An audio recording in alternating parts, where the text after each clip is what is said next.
I want to invite you, if you have a Bible, to take out your Bible. And we're going to spend the next few minutes looking at one particular text in the book of John. We're in a series that is dealing with the signs that John lays out for us, which happen to be 7 signs. And last week we looked at the first glory sighting, as we called it, where John pulls back that curtain so that we can see the glory of Jesus. And then today we're going to look at John chapter 4, verses 43 through 54. So if you have your phone, it might even be on the screen. I don't know. I don't know what's up there. I can't tell. But John chapter 4, let's just read through this, and then I'll make a few comments before we close out today.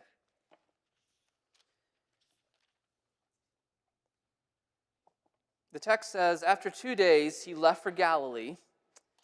Now Jesus knew well from the experience that a prophet is not respected in the place where he grows up.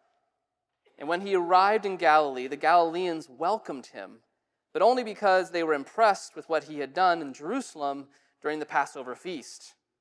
Not that they really had a clue about who he was or what he was up to.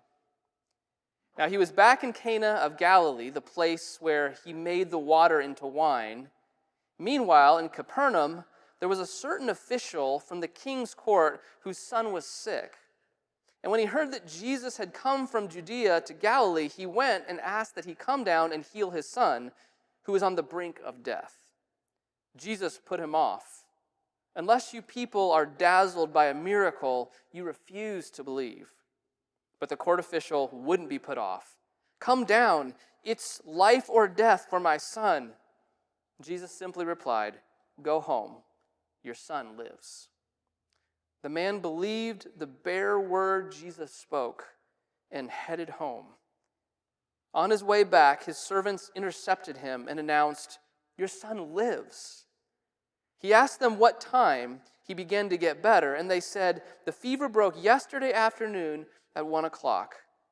The father knew that this was the very moment Jesus had said, 'Your son lives.' That settled it. Not only he, but his entire household believed. This was now the second sign Jesus gave after having come from Judea into Galilee."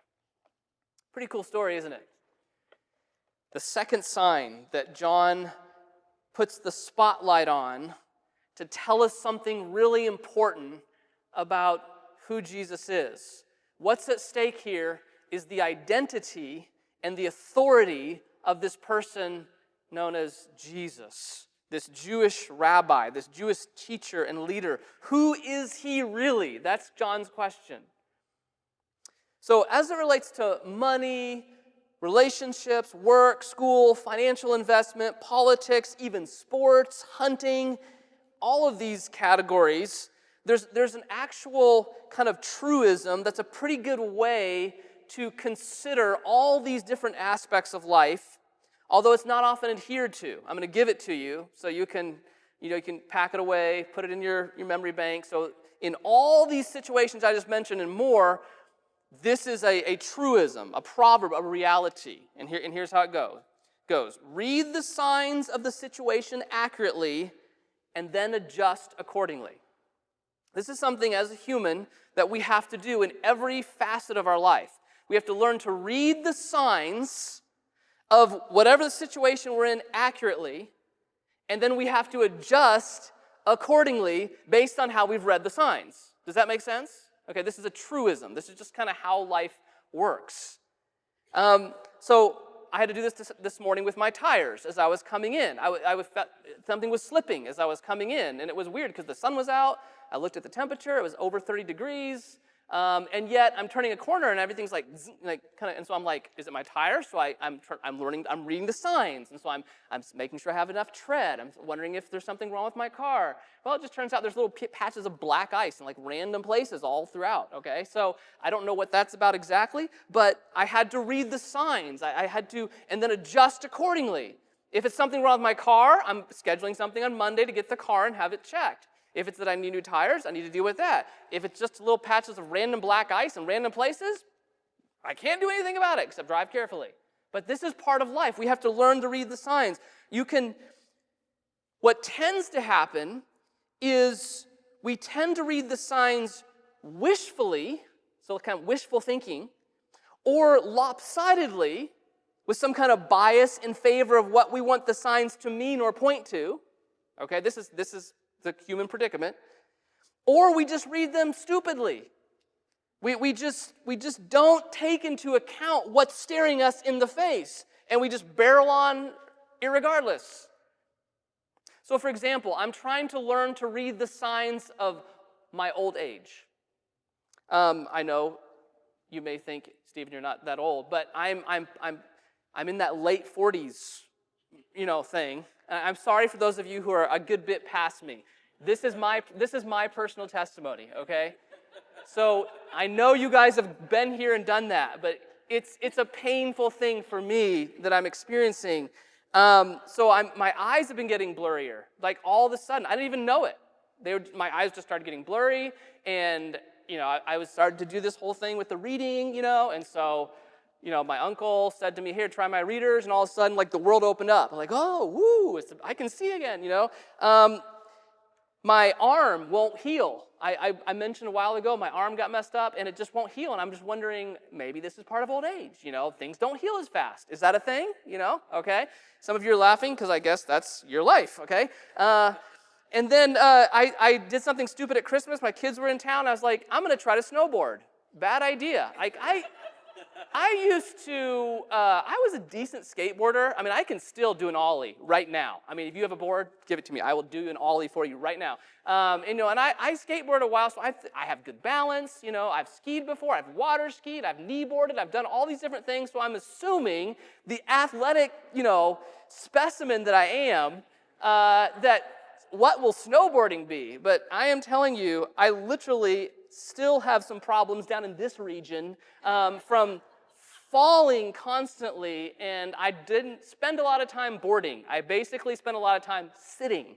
And I'm like, here's the problem. I literally would get up, snowboard for like 3 seconds, fall, and then I was so exhausted, I was like, I'm like, what is this? What happened to the athlete I once was that I can't even board for 3 seconds without breaking down in a panic attack of breathing problems? It struck me on the hill that I have gotten old. And then most embarrassing of all, well, the fact that I can't dunk, that's always been a problem. I think, was there a slide? Okay, yeah, anyway, that's another day. But this is embarrassing. This is a confession. But I literally challenged an 8th grader recently to a one-on-one game of basketball. And because my wife's in here, I can't tell you how much money was on the line. But I just did something stupid, and he was like taunting me a little bit, and I was like, hey, I'll give you this much bucks if you beat me. Because I was like, he's 8th grade. I am like a dynamic basketball player from days gone by.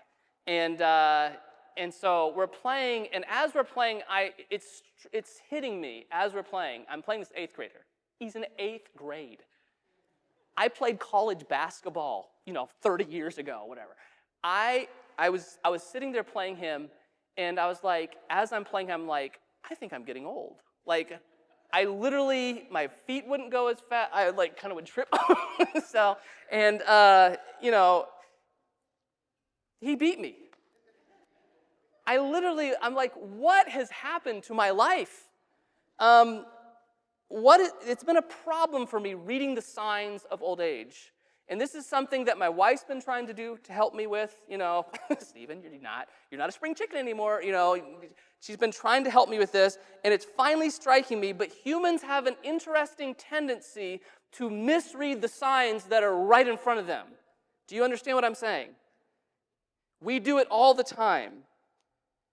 We either misread them or we ignore them altogether if we don't feel the signs are pointing in the direction that we had hoped for or we had convinced ourselves the way things must be going. Now, isn't this what 50% of parenting is? Isn't it we're trying to help our children and grandchildren and those under our care learn to read the signs well? And some of them catch on quicker than others. And we're like, don't you see what's right in front of you? This is a human problem. And we're often in the same place because we're human.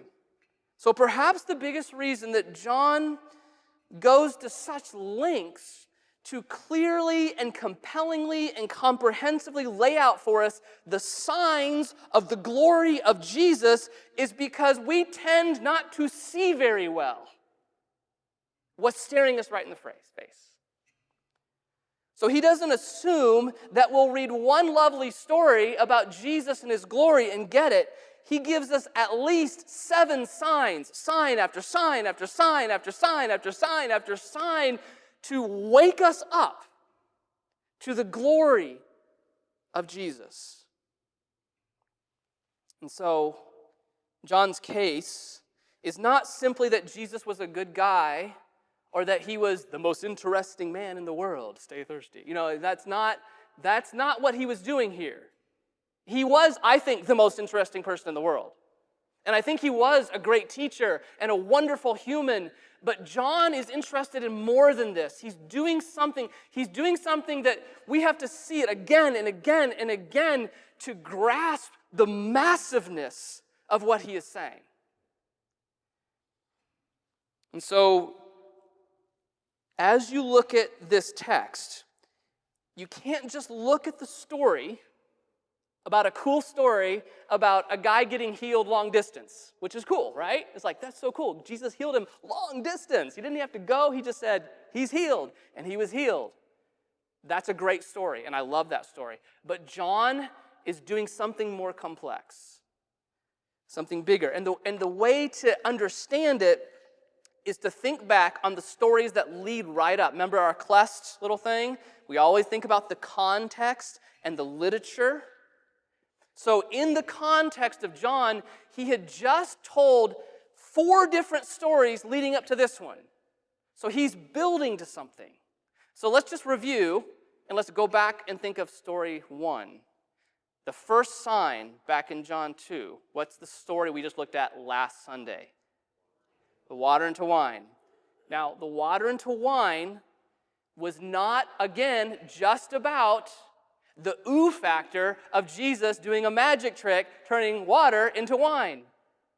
That's not even the focal point of the story. The focal point of the story is something different. The focal point of the story actually is those pots, those water jars, because they are the ceremonial water jars of the Jewish people that are central to Judaism and how they would cleanse utensils and cleanse their hands. It was a whole cleansing system that Jesus was making a comment about. In turning water to wine, he was drawing from the old pots that was the Judaism, the way that things were, and out of that old system, he is bringing a new wine that is overflowing.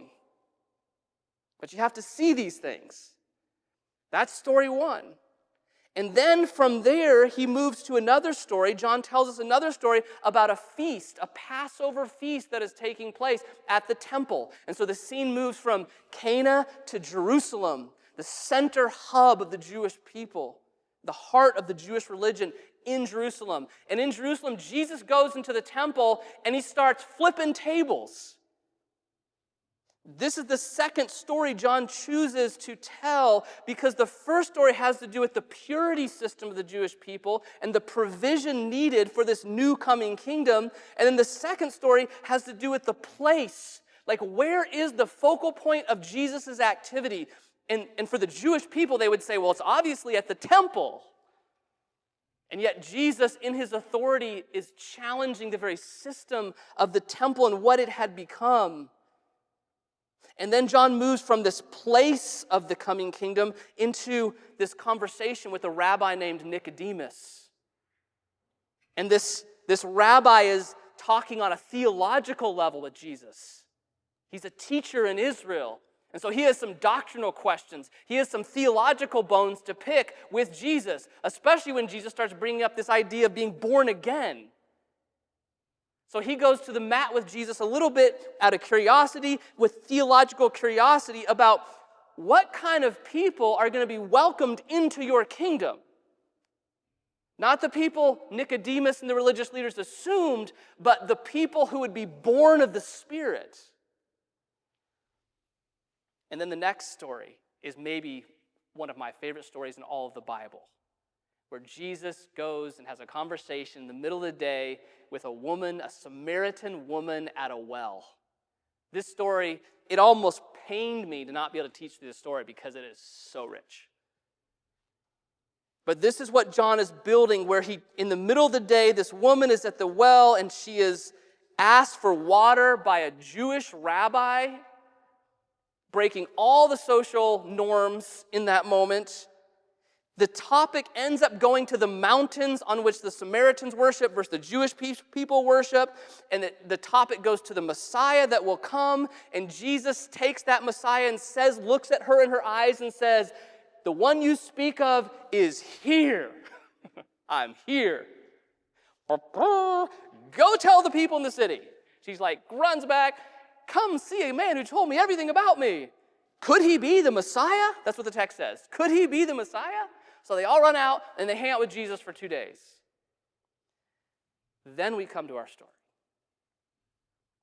So John is building something here.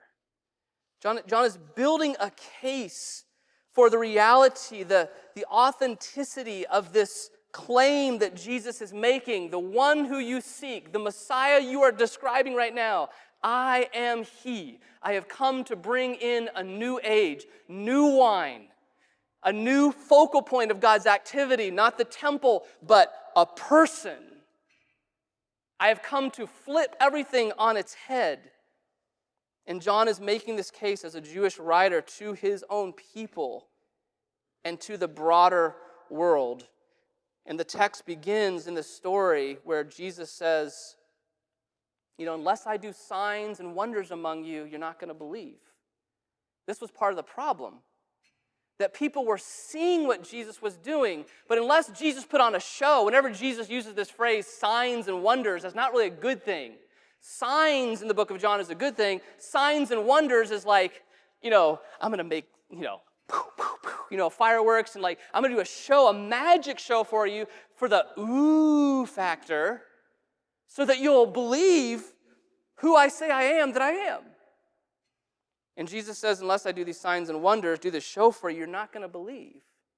And this was the experience Jesus had all throughout the book of John. John keeps pointing back to this. In John 1:11, his own people, John says, didn't accept him. In John 5:43, they did not receive him, John says. In 12:37, they would not believe him. And so John is making a case that this person is doing something unusual and specific that must be attended to. Our eyes must be open to who he truly is. And that brings us to this little story where a well-connected official who is probably working for Herod Antipas in some way.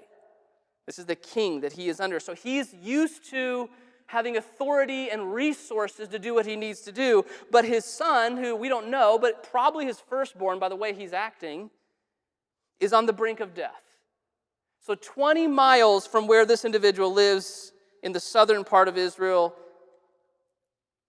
he journeys up to Capernaum. He journeys up to find Jesus in the hills of Galilee in Cana. And there he makes his case before Jesus.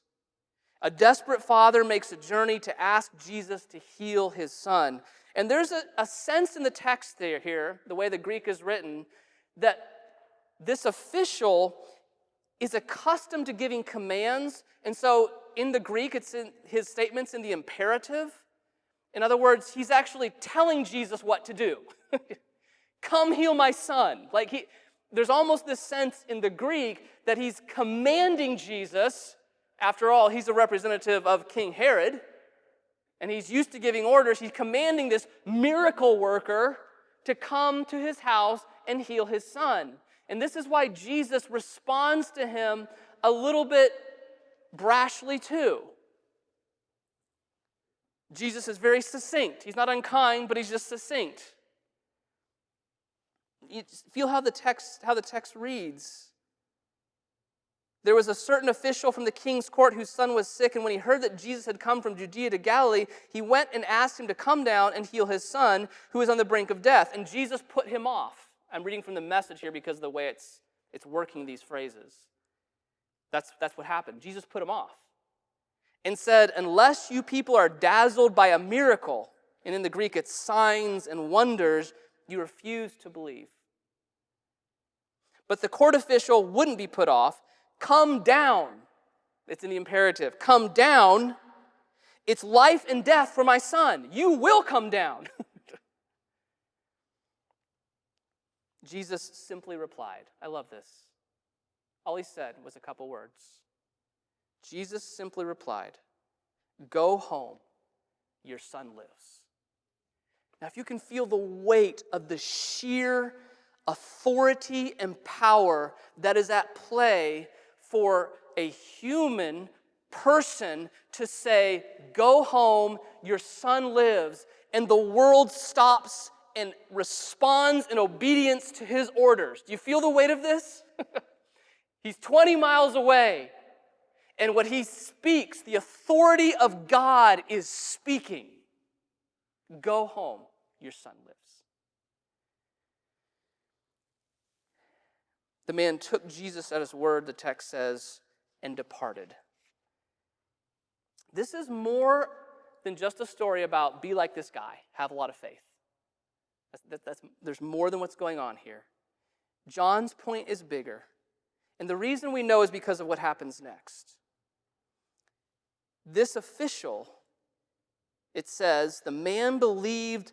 Look at the phrase. I love how the Message translates this. The man believed the bare word Jesus spoke and headed home. And on his way back, his servants intercepted him and announced, your son lives. And he asked them what time he began to get better. And they said, the fever broke yesterday afternoon at 1 o'clock. And the father knew that was the very moment Jesus said, your son lives. That settled it. Not only he, but his entire household believed. This was now the second sign.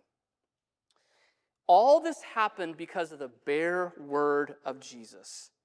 In other words, in Jesus is contained all the authority and power and wisdom and ability and resources to bring in the kingdom, to bring about a new way about being the people of God, of being right with God, a new way to bring in abundance, to welcome all the people of the world that are not situated within the ethnic boundaries of Abraham or David, to bring clarity and beauty back to those whose lives have come undone, to push back the tendency of religious systems that cave in on themselves, or the human heart that breaks apart. All that is needed to bring about the great change of the kingdom of God is the word of Jesus. Do you feel that?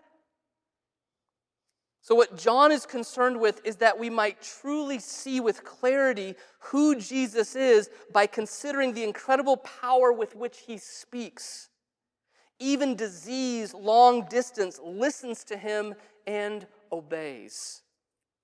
And so you may imagine, well, seeing this is the easy part, but it's not, which is why John has to say it 7 times and more. Remember the servants at the wedding feast? They saw, but they really didn't see. Remember those who watched Jesus and his actions in the temple? They saw what he did, and the text tells us that many of them even liked what he did, but they didn't really grasp the identity of the one who was doing it. Remember the conversation with Nicodemus and perhaps other religious elites? They saw Jesus, they heard Jesus, but they could not fully embrace the depth and the glory of what they saw and heard. And remember the woman at the well who saw and heard and experienced Jesus in a culturally surprising way on a hot afternoon, middle of the afternoon, and perhaps she saw and understood more than most, but what she said to the townsfolk was this: come and see the man who knew everything about me. Could he be the Messiah? She was closer. My point is this: so many have witnessed and heard Jesus in living color, in flesh and blood. They saw and they heard, but they were not able to receive the bare word who is Jesus. And this brings to mind a beautiful line by Elizabeth Barrett Browning, who's a great poet.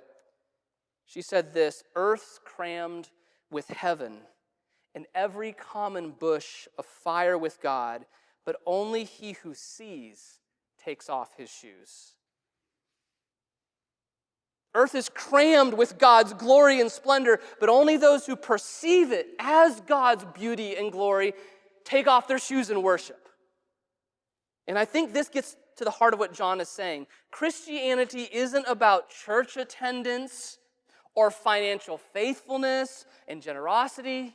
It's not about religious purity or doctrinal clarity or philanthropic tirelessness or even evangelical fever. All these things, I didn't mean fever, I meant fervor, but anyway, all these things, as good as they may be, this is not the heart, this is not the burning center of what Christianity is.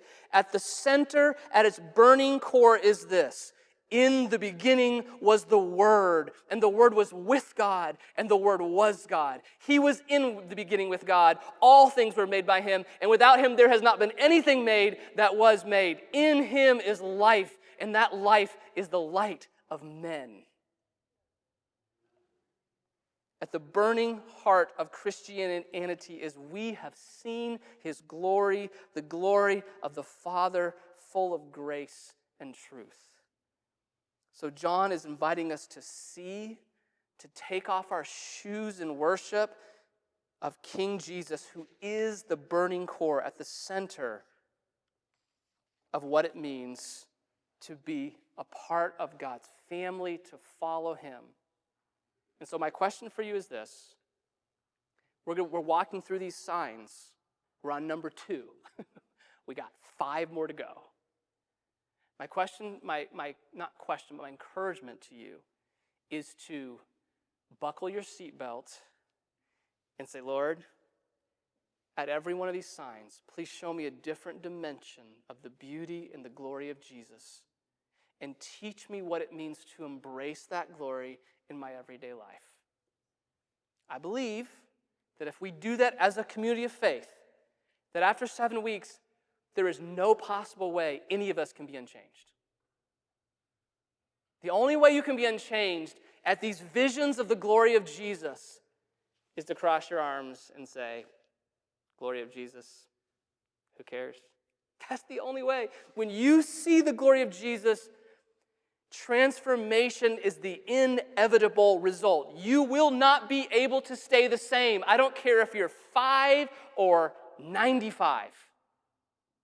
Because everyone who perceives the glory of Jesus is never the same. And so would you join me in letting the glory of Jesus and this vision and perception and embrace of who He is change us to the deepest core of who we are? Would you bow your head?